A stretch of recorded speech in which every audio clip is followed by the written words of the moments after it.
अच्छा तो श्रोता भैया, आप सबके हार्दिक अभिनंदन वंदन और तहे दिल से नमस्ते प्रणाम बा।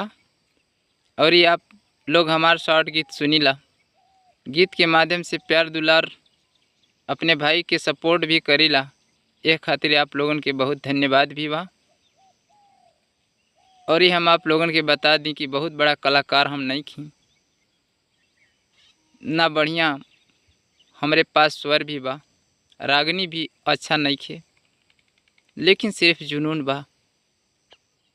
कहल जाला कि दुनिया में कोई भी काम बड़ा नहीं खे, जौना के इंसान सच्चे मन से करे तो ना होखे।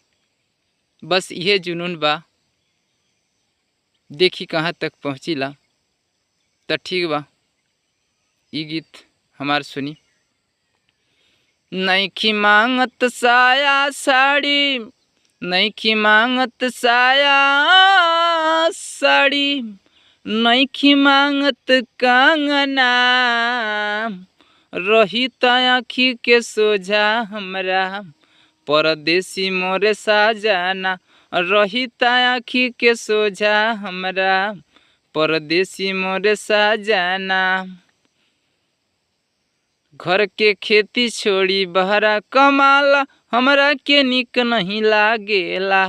हाय पैसा करत रहेला, ई बात जियरा के सालेला। घर के खेती छोड़ी बहरा कमाला, हमरा के निक नहीं लागेला। हाय पैसा करत रहेला, ई बात जियरा के सालेला। नया नौहर पानी बाटे, नया नौहर पानी बाटे, हमरो कुछ हुआ सपना, रही आँखी के सोझा हमरा परदेसी मोरे साजना, रही आँखी के सोझा हमरा परदेसी मोरे साजना। अच्छा भैया, आप लोगन के गीत हमार पसंद आयल हुई तो हमारे गीत के लाइक कमेंट शेयर, और इस चैनल पर नया हो कब तो Arjun Singh Thakurai music UP channel के ज़रूर सब्सक्राइब करें। फिर अगले गीत के भी इंतज़ार करें रंगवा से।